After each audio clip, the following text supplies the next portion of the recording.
একটি নতুন বাংলাদেশে, একটি নতুন শতাব্দীতে, ইসলামের শতাব্দী, ইসলামের শেষ বিশ্বায়নের শতাব্দী, ইমাম মাহদী আলাইহিস সালাম আগমনের শতাব্দী, হযরতে ঈসা ইবনে মারইয়াম আলাইহিস সালামের আকাশ থেকে সিরিয়ায় অবতীর্ণ হওয়ার শতাব্দী, 7 মহাদেশব্যাপী ইসলাম মকবুল হওয়ার শতাব্দী, পৃথিবীর সকল আহলুল কিতাব, ইহুদি খ্রিস্টান, তাওরাত জাবুরের অনুসারী সহ সকল মানব জাতি ইসলামের ছায়ায় চলে আসার শতাব্দী।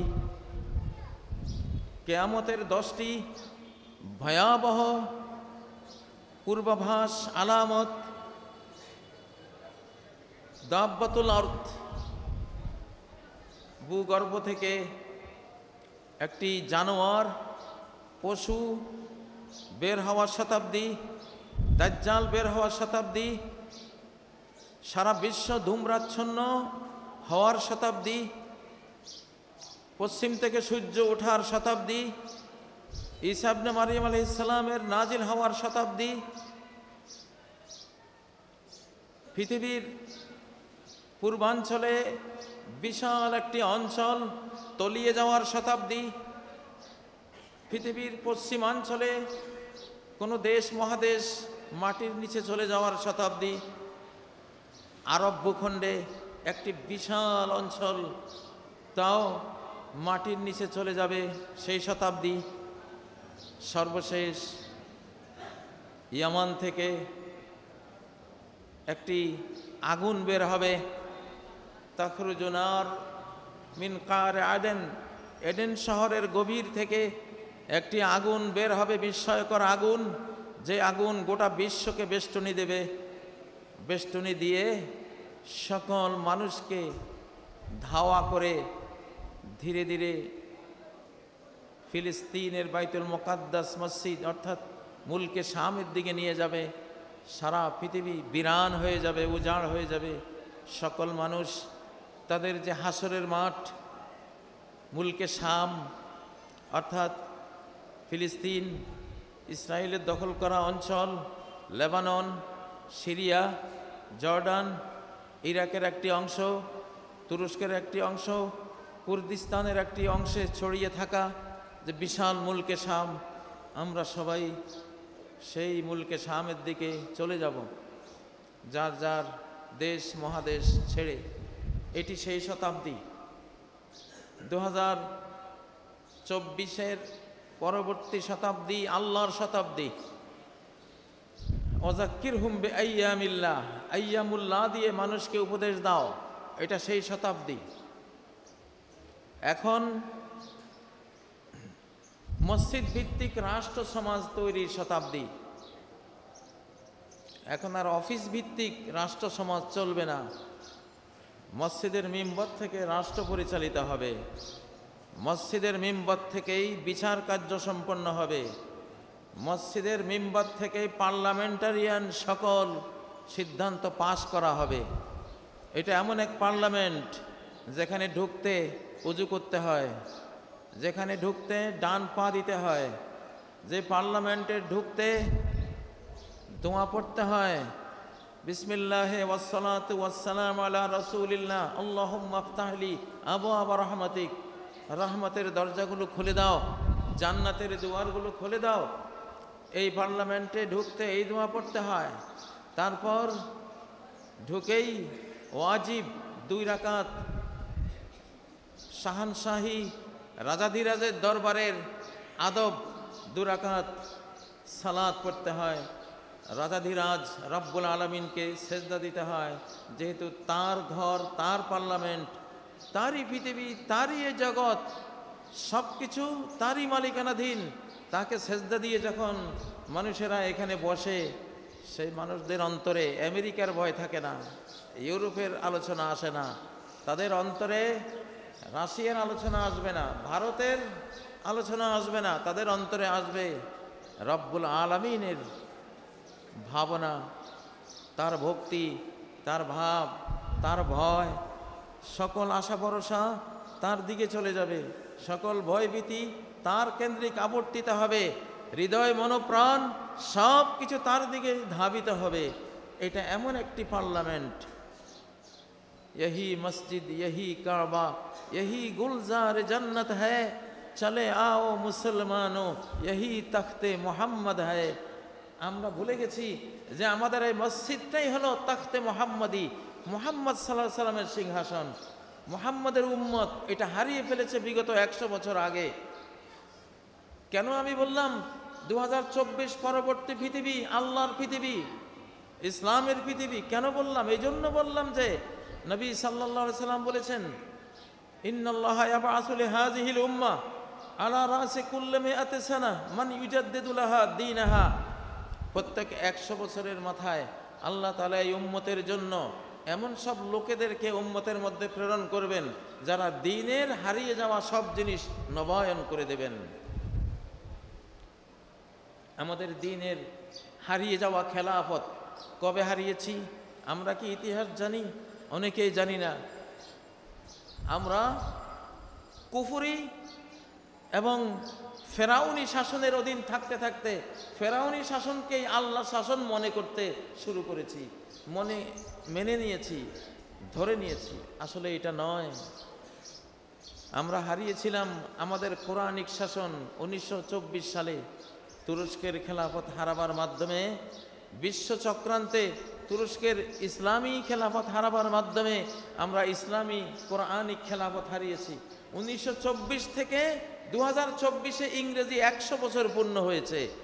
অতএব ওই হাদিস বলছে, ইবনে মাজার ওই হাদিস হাসান গ্রহণযোগ্য পর্যায়ের হাদিসটি, যে 100 বছরের মধ্যে হারিয়ে যাওয়া জিনিস রিনিউ হবে, নবায়িত হবে, নতুন রূপ নিয়ে, নতুন ইমেজ, আমেজ, শক্তি, পাওয়ার, নতুন গবেষণা নিয়ে, নতুন সব কিছু নিয়ে আবার হাজির হবে। আলহামদুলিল্লাহ, যেহেতু 1924 থেকে 2024 100 বছর পূর্তি হয়েছে, অতএব 2024-এ এই ইসলামী খেলাফত বাংলাদেশে নাজিল হয়েছে। আলহামদুলিল্লাহ, এটা বাংলাদেশে নাজিল হয়েছে, এটা জন্ম হয়েছে।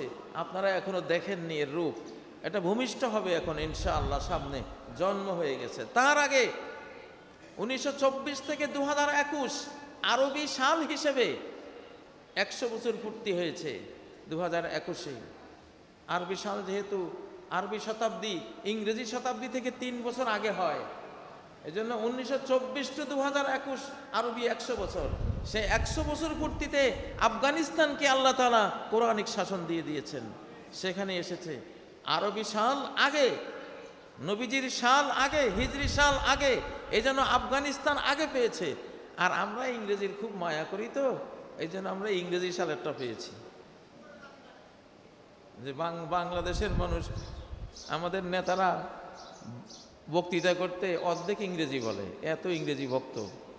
তো এই জন্য আল্লাহ আমাদেরকে ইংরেজি সালেরটা দিয়েছে, যে ঠিক আছে 1924 থেকে 2024 ইংরেজি 100 বছর, ইংরেজি ইসলাম তোমাদেরকে দিলাম, তোমরা ইংরেজি ভাষা দিয়েই অসুবিধা নাই, কাজ কাম করো, কিন্তু কোরআন থেকে নেবা, হাদিস থেকে নেবা। তো সেটা কিন্তু নাজিল হয়েছে 2024-এর 5ই আগস্ট। বাংলাদেশের আগের সব তন্ত্র মন্ত্র, দলীয় কর্মসূচি, দল সব মানসুখ, সব রহিত হয়েছে, সব নতুন করে আনতে হবে। তাজদিদ, তাজদিদ। একটা গবেষণা, একটা দলীয় কর্মসূচি 100 বছরের বেশি টেকে না, এই জন্যই 100 বছরের অন্তে অন্তে এই তাজদিদের সিস্টেম আল্লাহ দিয়েছে। 100 বছর আগের পৃথিবী 100 বছর পরে থাকে না। আমার শিশুকালের কোনো কিছুই আমি এখন আর দেখি না। সেই গরু গাড়ি নাই, সে মহিষের গাড়ি নাই, সে আমাদের গ্রামীণ জীবনের যে একটা মরমী ভাব, একটা মনোজাগতিক যে একটা আমরা সমাজ দেখেছিলাম, আজকে কি সেটা আছে? আমাদের মা বোনরা, আমাদের ঘরের মা বোনরা কি ছিল, যে রেজিস্ট্রি অফিসে গিয়ে একটা আঙ্গুলের টিপ দিয়ে আসতে হবে, এই জন্য তার 2-3 একর জমি সে নিল না, যে আমি পারবো না অফিসে গিয়ে আঙ্গুলের টিপ দিয়ে আসতে। বেটা মানুষদের ভিতরে, পরপুরুষদের ভিতরে আমি আঙ্গুলের টিপ দিতে আমি নেব না। আপনারা হয়তো বলবেন এই মাগুলি মূর্খ ছিল, মূর্খ ছিল না, এগুলি মারিয়ম ছিল, যে মারিয়ামকে বিশ্ব নারী সমাজের মডেল হিসেবে আল্লাহ ঘোষণা দিয়েছেন। কেন? ও মারিয়াম ইবনাতা ইমরান আল্লাতী আহসানাত ফারজাহা, চরিত্রের কারণে, চেস্ট উইমেন, সচ্চরিত্রতার কারণে এখনো সূরা মারিয়াম আল কোরআনে সেই নারী একটি সূরা পেয়েছে, এমএ পাস করে না।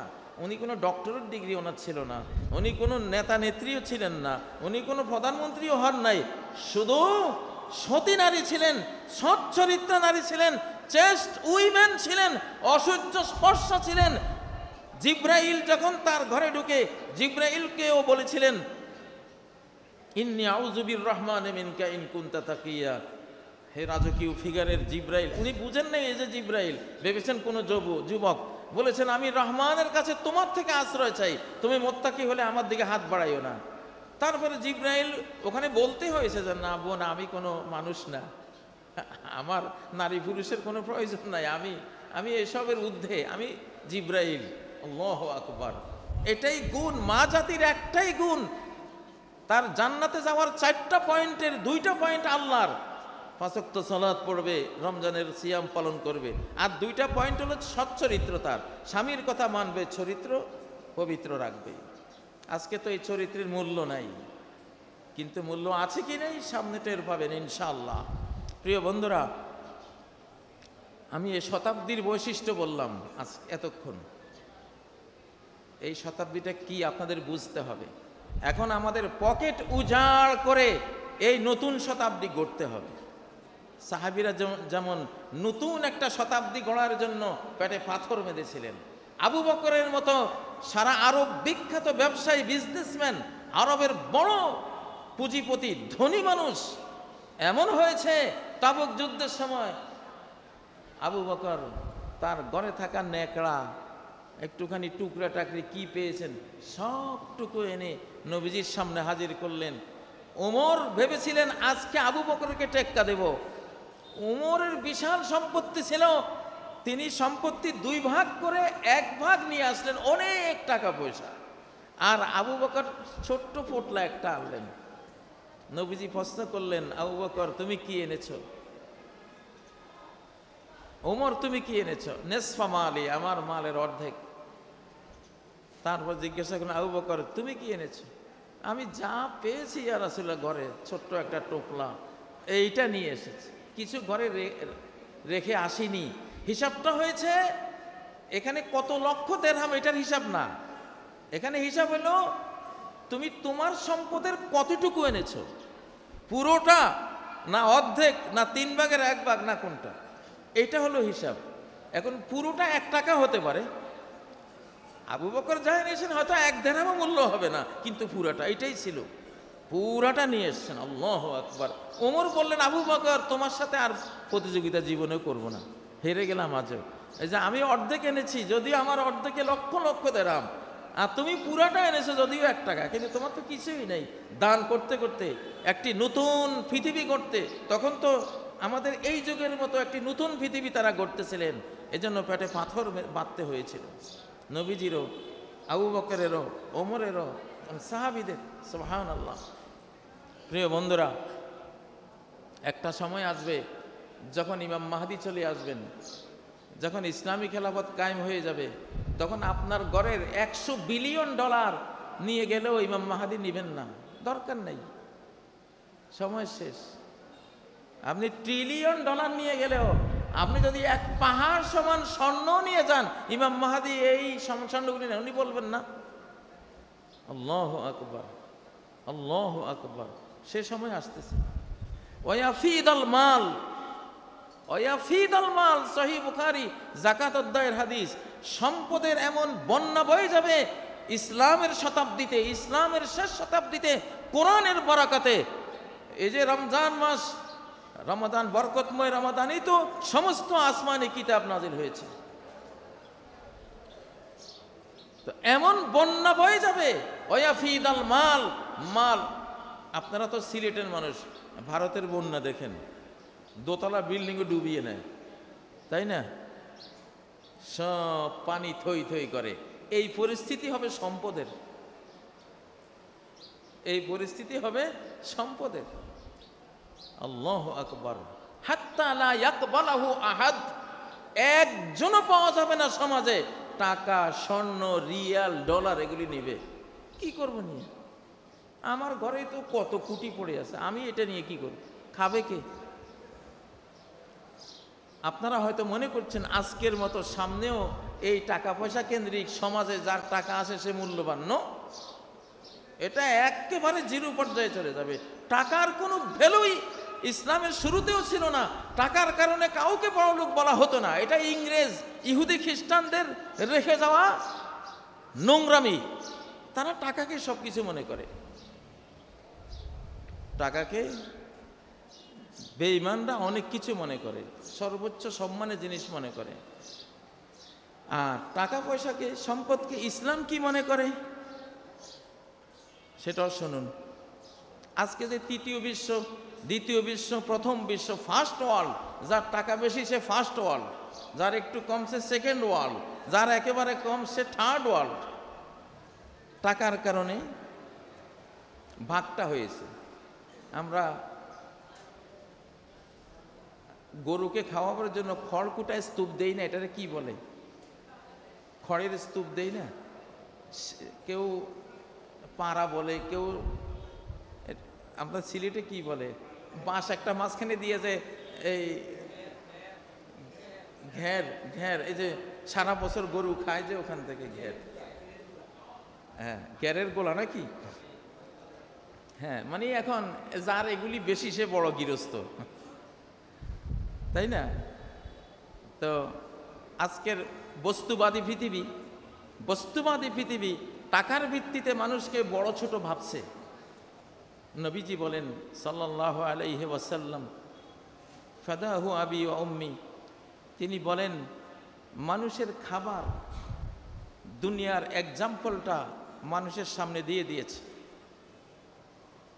মানুষের খাবার দুনিয়ার এক্সাম্পল মানুষের কাছে দিয়ে দিয়েছে যে দুনিয়াটা কেমন, এটার এক্সাম্পল তোমার খাবার নিয়ে চিন্তা করলেই তুমি বুঝবা। ইন্না মাতআমা ইবনে আদম কাদ দারাবা লিদ দুনিয়া মাসালা,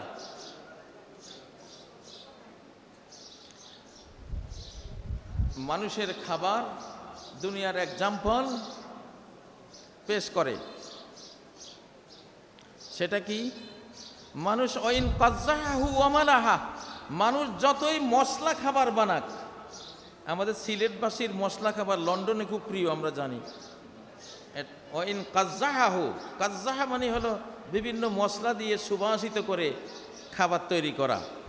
ও মালাহাহু, সল্টেস্ট, লবণ দিয়েছে সুন্দরভাবে। খাবার যতই মশলা খাবার হোক, সুস্বাদু সল্টেস্ট খাবার হোক, কাদ আলেমা ইলামা ইয়াসির, আদম সন্তান সবাই জানে এই খাবারটা 4-5 ঘন্টা পরে, কিছুক্ষণ পরে তার পরিণতি কি হবে? টয়লেটের ময়লা। সম্পদকে ইসলাম দেখতেছে টয়লেটের ময়লা, কেন? ইসলাম সবসময় শেষ পরিণতি দেখে, আল্লাহ সবসময় শেষ পরিণতি দেখে। প্রেসিডেন্ট সাহেব খেয়েছেন, পরিণতি কি? টয়লেটের ময়লা। পীর সাহেব খেয়েছেন, পরিণতি কি? টয়লেটের ময়লা। ইমাম সাহেব খেয়েছেন, শিল্পপতি খেয়েছেন, বিশ্ব সুন্দরী খেয়েছেন, যেই খাক না কেন আপনার দুনিয়ার শেষ রূপটা কি? সুন্দর কালিয়া কোপ্তা, জর্দা, ডালিম, আঙ্গুর, বেদানা, সিলেটের কমলা, আপনি যাই খান এটার শেষ রূপটা হলো টয়লেটের ময়লা। তো টয়লেটের ময়লা কার কত বেশি, এটা কোনো গৌরবের বিষয় হলো? একজনের $1 ট্রিলিয়ন আছে, তার মানে কি ওনার টয়লেটের ময়লা অনেক আছে, উনি বেশি বেশি টয়লেটের ময়লার মালিক। ওনার এত সুন্দর সম্পদের শেষ পরিণতিতে ওইটা। ইসলাম যারা আল্লাহ মাইনাস দুনিয়া নিয়ে চলে, পরকাল মাইনাস পৃথিবী নিয়ে চলে, পরকাল মাইনাস সম্পদ নিয়ে চলে, ইমানের সম্পদের কোনো মূল্য যারা দেয় না, তাদেরকে এইভাবে বোঝায় যে তোমার এই সম্পত্তির পরিণতি ওইটা। এখন সে শতাব্দী আসতেছে, সামনের সম্পদ আপনারা, জাকাত বন্ধ হয়ে যাবে সামনে। জাকাত কে নেবে? আপনি কাকে দেবেন? ইসলামের প্রথম যুগে জাকাত খাওয়ার লোক আছে, দেওয়ার লোক নাই। জাকাত দেওয়ার লোক আছে, খাওয়ার লোক নাই। তখন জাকাতের টাকা দিয়ে দিয়ে সব কৃতদাসী কিনে কিনে কিনে একদম মুক্ত করে দিয়েছে। এই জন্য বিশ্ব কৃতদাস মুক্ত হয়ে গেছে। কিন্তু এখন যে আবার সম্পদের বন্যা বয়ে যাবে, একটা ডালিমের ছায়ায় একদল লোক বসে ছায়া নেবে। ওয়াস্তাজিল্লু ইসাবাতুন মিনান নাস বিল কাহফা, একটা ডালিমের যে ছায়া হবে, ওই ছায়ার মধ্যে একদল লোক বসতে পারবে। তাহলে ডালিমটা কত বড় হবে ইসলামের বরকতে। তো অতএব সামনে এমন সময় আসতেছে আপনারা দান আর করতে পারবেন না। হয়তো মনে করবেন এই পরিস্থিতি বুঝি কত হাজার বছর পরে আসবে। জি না, এই শতাব্দীরই ঘটনা বলতেছি। এই শতাব্দীর, এই যে 2024 পরবর্তী পৃথিবীর কথা বলতেছি, যে কোনো সময় এমন পরিস্থিতি আসবে আপনি টাকা দিতে পারবেন না, কেউ নেবে না, কোনো আলেম যাবে না, কোনো মাদ্রাসাওয়ালা যাবে না রশিদ বই নিয়ে আপনার কাছে টাকার জন্য, কারণ ওনার মাদ্রাসা ভর্তি টাকা। কোনো এতিমখানার মালিকও যাবে না আপনার কাছে যে কিছু দান করেন, কারণ তার ওখানে টাকার কোনো সম্পদের কোনো অভাব নাই। আল্লাহু আকবার, সেই সময় আসতেছে। তো সেজন্য আজকে আমি যে খুতবা দিচ্ছি দান সাদাকার উপরে, আমিও আর হয়তো বেঁচে থাকলে যদি সেই যুগটা আমি পেয়ে যাই, আমিও আর কিছু বলবো না। এই জন্য আমি বলি সময় সীমিত। এখন মসজিদ ভিত্তিক সিলেট চলবে, মসজিদ ভিত্তিক বাংলাদেশ চলবে, মসজিদ ভিত্তিক সারা পৃথিবী চলবে। এটা সেই যুগ আরম্ভ হয়েছে 2024 পরবর্তী, এটা যুগ শুরু হয়ে গেছে। আমি যে সূরা বনী ইসরাঈলের আয়াতটি পড়েছি, কেন পড়েছি? সুবহানাল্লাযী আসরা বিআবদিহি লাইলাম মিনাল মাসজিদিল হারাম ইলাল মাসজিদিল আকসা। এখানে কি ইঙ্গিতটা? যে নবীজি কাবা থেকে, মসজিদে হারাম থেকে আসলেন বাইতুল মুকাদ্দাসে। এটা একটা মেসেজ। তো তিনি তো কাবা থেকেও সরাসরি আসমানে যেতে পারতেন। জিবরাইল কি ওনাকে কাবা থেকে আকাশে নিতে পারতেন না? কাবা থেকে কেন মসজিদে আকসায় আনলেন? এটা হলো একটা ইতিহাস বললেন, ফিউচার, ইন ফিউচার, উম্মতের ফিউচার বলে দিলেন যে আমার নিয়ে আসা ইসলাম আমি শুরু করেছি মসজিদ হারাম থেকে। ইসলামের প্রথম যাত্রা, প্রথম গ্লোবালাইজেশন, ইসলামের অর্ধ পৃথিবী জয় করার যাত্রাটা শুরু হয়েছে মসজিদে হারাম থেকে। শেষ জামানায় আবার যে বাকি অর্ধ পৃথিবী সহ গোটা পৃথিবী ইসলাম দখল করবে, শেষ বিশ্বায়নটা শুরু হবে মসজিদে আকসা থেকে। শুরু হয়ে গেছে অলরেডি, আলহামদুলিল্লাহ শুরু হয়ে গেছে। এবং আগে মসজিদে হারাম, মসজিদে নববী ভিত্তিক বিশ্ব পরিচালিত হয়েছে মুসলিম উম্মার দ্বারা। এখন মসজিদে আকসা এবং সারা পৃথিবীর মসজিদগুলি দ্বারা আবার বিশ্ব পরিচালিত হবে। অতএব এই যে মসজিদ দেখতে পাচ্ছেন, এই মসজিদ তাড়াতাড়ি নির্মাণ করুন, এই মসজিদকে তাড়াতাড়ি বানিয়ে দিন। এখানে আলহামদুলিল্লাহ মসজিদে যে সুন্দর পরিকল্পনা করা হয়েছে, মসজিদের যে ভূমিকা, যে এখানে পর্যাপ্ত পরিমাণে আপনাদের অজু করার স্থান থাকবে, নারীদের জন্য আলাদা, পুরুষের জন্য আলাদা, সুপ্রশস্ত প্রবেশ পথ থাকবে, 4000 মানুষের সালাতের ব্যবস্থা থাকবে। আপনি তো জীবিত অবস্থায় সালাত পড়বেন, কিন্তু আপনার মৃত্যুর পরে তো একটা সালাত হয়, সেই সালাতটাও এই মসজিদের অধীনেই তো হবে। এখানে মুর্দা গোসল দেওয়ার জায়গা, হিমাগার সব থাকবে। আপনি এই মসজিদে জীবিত অবস্থায় সালাত পড়লেন, আপনি মরে গেলেন, আপনাকে সালাত পড়িয়ে এখান থেকে জান্নাতের দিকে পাঠিয়ে দেওয়া হবে ইনশাআল্লাহ। ইনশাআল্লাহ আরব বিশ্বে তো এটাই করে, তো সেই সুযোগটাও আপনি এখানে পাবেন ইনশাআল্লাহ। খুব আমাদের 2024 পরবর্তী বিশ্ব ব্যবস্থার উপযোগী একটা সিস্টেম এটা। মহিলাদের আলাদা সালাতের ব্যবস্থা থাকবে। নবীজির প্রত্যেক সালাতেই তো পিছনে নারীরা ছিল, নারী মুসল্লিরা ছিল, এখানেও সেইভাবে সুন্দরভাবে আলাদা সিস্টেম করে দেয়া হবে। নারীরা আমাদের সমাজের অর্ধেক, এটা হলো গণনার কথা। নারীরা সমাজের অর্ধেক, এটা হলো গণার কথা, গণনার কথা। আর নারীরাই পুরাপুরি রাষ্ট্র, নারীরাই রাষ্ট্র, এটা হলো কোয়ালিটিগত কথা। রাষ্ট্র পুরুষের জন্য লাগে না, রাষ্ট্র নারীর জন্য লাগে। ঘর পুরুষের জন্য লাগে না, ঘর নারীর জন্য লাগে। সারা কোরআনে অধিকাংশ জায়গায় বুয়ুতিহিন্না, বুয়ুতে কুন্না, নারীর ঘর, হে নারীরা তোমাদের ঘর। ঘর যেখানেই এসছে প্রায় জায়গাতে আল্লাহ তাআলা নারীর কথাই বলেছেন, কারণ ঘর বানানো হয়েছেই নারী দিয়া। ঘর থেকেই তো রাষ্ট্র। ঘর দিয়ে বাড়ি হয়, কতগুলো ঘর হলে একটা বাড়ি, কতগুলো বাড়ি হলে একটা গ্রাম, কতগুলো গ্রাম হলে একটা ইউনিয়ন, কতগুলো ইউনিয়ন হলে একটা থানা, কতগুলো থানা হলে একটা জেলা, কতগুলো জেলা হলে একটা বিভাগ, কতগুলো বিভাগ হলে একটা দেশ। তাহলে শুরুটা কোত্থেকে? নিউক্লিয়াসটা কি? ঘর। ক্ষুদ্র বালুকার কণা বিন্দু বিন্দু জল, গড়ি তোলে মহাদেশ সাগর অতল। তো এই যে রাষ্ট্র ব্যবস্থা তৈরি হয়েছে ঘর থেকে, আর ঘর এসেছে নারীর জন্য। নারী জাতি রাষ্ট্র, ইসলাম বলে নারী জাতি রাষ্ট্র। যেই জাতি নারীদেরকে সেফ রাখবে না, তাদের রাষ্ট্র থাকবে না। যেই জাতি নারীদের সেফ রাখবে, তাদের রাষ্ট্র থাকবে। একটা নারীকে ঢাকলেন মানে রাষ্ট্রকে ঢাকলেন, একটা মাকে সেভ করলেন মানে বাংলাদেশকে সেভ করলেন, একটা মাকে জিলবাব হিজাব বোরকা পরালেন মানে বাংলাদেশকে, সীমান্তকে সুন্দরভাবে হেফাজত করলেন।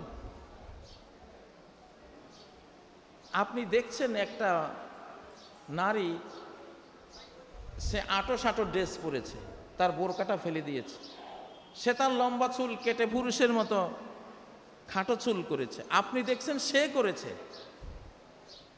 এটা সে করে নাই। কোরআন বলেন, আল্লাহ বলেন, রাসূল বলেন এইটা ইবলিস করেছে, এটা ইবলিস করেছে।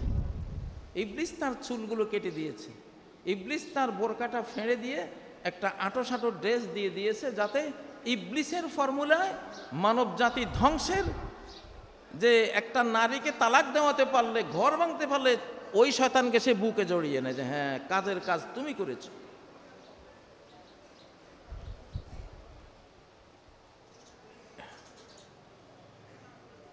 এটা আধ্যাত্মিক জগতে দেখা যায় যে ইবলিস বাহিনী একটা হিজাব পরিহিতা মেয়েকে নিয়ে সে কেটে দিচ্ছে তার চুলগুলো। আধ্যাত্মিক অলিয়া উলিয়ারা দেখে এগুলি, এই সিনারিগুলি তারা দেখে যে ও কাটতেছে।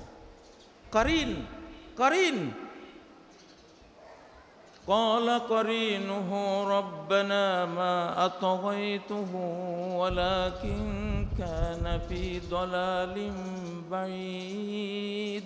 করিন, প্রত্যেক মানুষের সাথে একটা শয়তান থাকে, প্রত্যেক মেয়ের সাথে একটা শয়তান থাকে। ওই মেয়েটা ওই শয়তানের পাল্লায় পড়েছে। একজন এসে আমাকে বলেছে যে আমি দেখতেছি